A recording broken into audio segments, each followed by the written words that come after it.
absolutely disgusted. I want those defenders to have a good hard look at themselves. Good point for Gillingham. I'm going to try and be respectful in this. The game is not long just finished. I want to point out, Rotherham got beat.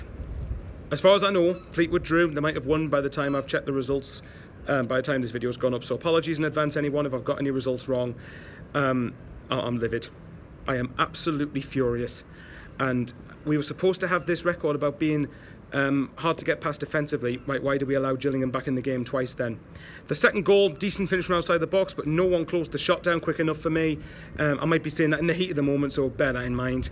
I'm sorry, but if you can't beat Gillingham at home, then, you know, what's the point? And that's no disrespect intended to Gillingham. Look, they've took 4 points off us. They'll be, Gillingham fans would have been happy with that. I would assume Gillingham fans would have been happy with a point before the game, but you make your own mind up. Hope Gillingham do that to Rotherham in a few weeks' mind. But see the game out. And I am going to criticise Parkinson again. This is one of the reasons why I wasn't fully won over by Parkinson yet, because there was still a long way to go. There was still a number of games left that he could have affected. Now, when it was 1-0, Parkinson had the chances to bring the players on, to change games. And I'm going to keep mentioning this until it changes. And I will stubbornly repeat this over and over again if I have to. I don't care at this point. Parkinson had the chance and chose, once again, to not try and affect the game. Now, you could argue, oh, well, he made the changes and got us to, and, we got 2-1 up because of it. And Kyle Lafferty got us a point today. And that's embarrassing to say that. So Sunderland players for me just quite showed today that they weren't interested in closing the gap to the top two. Look, we have closed the gap, don't get me wrong, to a point, but we should only be 1 point behind Rotherham, not 3. If you want to get in the top 2, these are the games you've got to win. You've got to see the game out and do your jobs properly, and we chose to not do that. I'm fuming at all the defenders there. The first Gillingham goal was stupid from a set piece. We didn't bother to clear our lines. We were messing about with the ball in the box.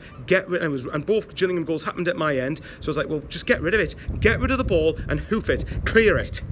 It was ridiculous. And I am so sick of our defenders constantly messing about on the ball. Why does everybody always do this? Why is everyone always determined to not just get rid of it?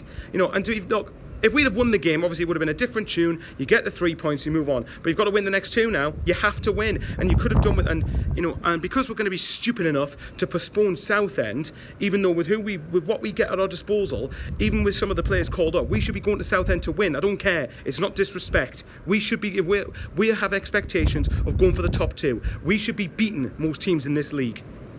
And again, not arrogant, so please just get lost with that narrative. I'm sick of hearing it every time. I'm saying this in the heat of the moment. This is exactly, you guys seem to like it, so that's fair enough. But I'm going to Bristol Rovers on Tuesday. You better respond, Sunderland. And not just that, you better beat Blackpool as well. You better respond from this. That should have been 3 points, not 1. Parkinson, if you're really interested in taking us to the Championship, you've got to stop being so stubborn with your team selections and your team substitutions. I know I bang on about this every week, but I do it for a reason, because I don't believe Parkinson is interested enough in trying to freshen things up. Lafferty got twice today. Now, if Charlie Wyke dares start on Tuesday, I'm done with Parkinson completely. Obviously, I'm not. I'm saying that as a reactionary thing, but either way, the point still stands. Respond. And keep a clean sheet. Try to keep a clean sheet on Tuesday.